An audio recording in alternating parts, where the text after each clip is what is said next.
Jadi alasan kenapa sebuah kurikulum itu dirubah? Sebetulnya sederhana. Kurikulum pengen berubah atau dirubah adalah agar kurikulum sesuai dengan zamannya. Oke, sesuai dengan zamannya. Jadi kurikulum itu bersifat dinamis banget, tidak statis. Ketika kemarin perubahan dari kurikulum 2013, kurikulum 2013 berubah akan ke kurikulum merdeka, ada satu kurikulum darurat namanya.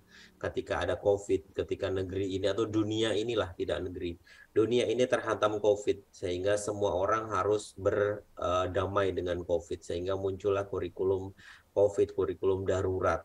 Setelah kurikulum darurat ada kurikulum prototype. Setelah itu muncullah kata-kata kurikulum merdeka. Yang harapannya nanti adalah yang dinamis, karakteristik murid demi membangun kompetensi yang kini dan masa depan. Jadi harapannya kurikulum itu menyesuaikan. Sesuai dengan mengutip pernyataan Ki Hajar Dewantara bahwa pendidikan adalah menuntun kodrat yang ada pada anak-anak untuk mencapai keselamatan dan kebahagiaan. Semoga ya nawacita dari Ki Hajar Dewantara. Kita lanjutkan lagi di bawah di kurikulum itu tujuannya adalah untuk mencapai profil pelajar Pancasila. Sering ada miss di sini, di mana sering membedakan antara P3 dengan P5. Itu jauh berbeda. P3 adalah tujuannya. Pembelajarannya nanti ke arah sini, mencapai profil pelajar Pancasila. Sementara P5 adalah proyeknya. Proyek penguatan profil pelajar Pancasila, penguatan. Jadi ada untuk mencapai profil pelajar Pancasila, salah satunya adalah proyek P5 namanya. Jadi ada kurikulum, ada pembelajaran, ada asesmen, dan berulang circle-nya. Di mana di kurikulum merdeka tadi, di kurikulum merdeka itu ada intra, ini pelajaran seperti biasa. Pelajaran seperti biasa, di sini ada ekstra, ini juga seperti biasa, ini ekstra. Ada yang baru, yaitu di sini ada intra, ada ekstra, ada co. Ada intra, ini berarti ekstra, ini adalah intra, dan ada co-kurikuler. Intrakurikuler, ekstrakurikuler, dan ada co-kurikuler, yaitu namanya P5, di mana P5 adalah hal baru, tapi sebetulnya tidak baru. Teman-teman sudah melaksanakan ini, hampir sekolah itu sudah melaksanakan P5, tetapi mungkin belum dinamai P5, belum di branding P5, atau belum terstruktur. Nanti kita coba bahas ya. Proyek penguatan profil pelajar Pancasila, di mana di sana ada 6 dimensi. Dimensi gaya hidup berlanjutan, kearifan lokal, Bhinneka Tunggal Ika, bangunlah jiwa raganya, suara demokrasi, berrekayasa teknologi, membangun NKRI, ini maaf kurang I. Jadi inilah apa namanya yang sudah ditetapkan tema-temanya. Jadi di dalam tema ini sebetulnya teman-teman sudah melakukan contoh sederhana deh, misalkan nih suara demokrasi, bisa jadi teman-teman di sekolah itu sudah ada pemilos, bisa jadi. Nah, pemilos ini apakah bisa ditaruh ke sana? Bisa. Dengan kegiatan yang lain bisakah? Bisa.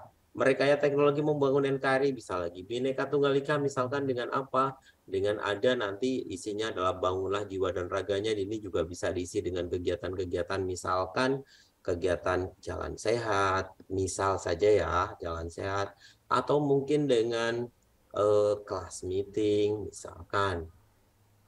Ini bisa, kita sudah biasa melaksanakan itu, tapi belum di branding dan belum terstruktur. Penilaiannya belum ada dan sebagainya.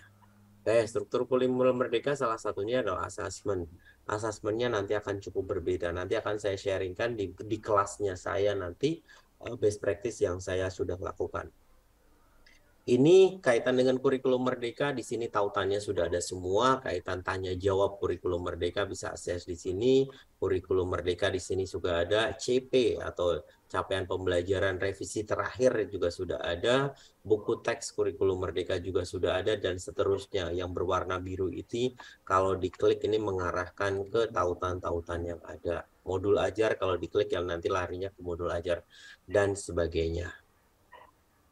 Baik, kembali ke profil pelajar Pancasila. Pelajar Pancasila di sini ada 1, 2, 3, 4, 5, 6, berketuhanan, mandiri, beralat kritis, kreatif, gotong royong, dan berkebinekaan global. Kita mau take action. guru dan dalam platform Merdeka Mengajar, di mana di platform Merdeka Mengajar semua guru itu bisa mengajar karena ada kelas, walaupun mungkin kelasnya tidak bisa sudah tidak dipakai lagi karena kelasnya sekarang sudah di kelas offline. Kelasnya kita sudah di kelas di mana kita bisa bertatap muka dengan anak-anak. Jadi di platform Merdeka Mengajar ada satu kelas online yang mungkin tidak perlu kita gunakan. Kalau memang masih digunakan ya monggo.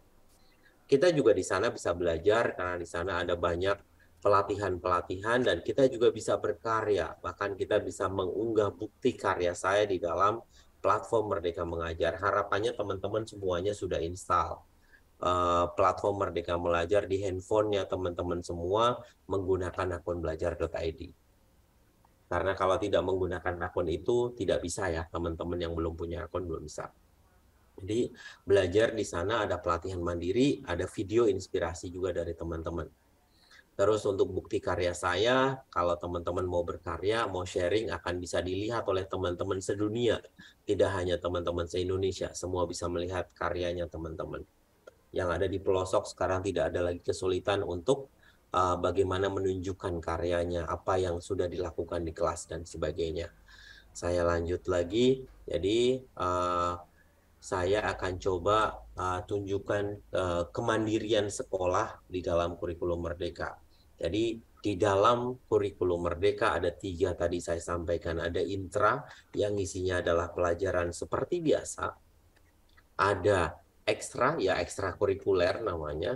Ada namanya P5, di mana P5 di sini akan mengambil jamnya di sini sebetulnya. Mendiskon dengan 20-30%. Hitung-hitungannya di teknis lah, kalau nanti di cloud.com mungkin akan membuat sebuah workshop tentang yang seperti ini. Boleh nanti kita bertemu lagi. Temanya ada ini, nanti saya akan coba sharingkan. Jadi di dalam kurikulum Merdeka untuk mencapai profil pelajar Pancasila ini sudah dibuat oleh pemerintah. Ini adalah kiblatnya. Ini sudah fix, tidak bisa dirubah. Jadi CP-nya sudah dirubah. Setelah itu di background menjadi TP atau tujuan pembelajaran. Ini pecahan dari CP. Memecah CP, memilah-milah dari CP menjadi TP. Dari TP dipecah lagi menjadi ATP. Setelah ATP dipecah lagi menjadi modul ajar. Ada beberapa teman-teman yang kadang-kadang mensinkronkan. Oh,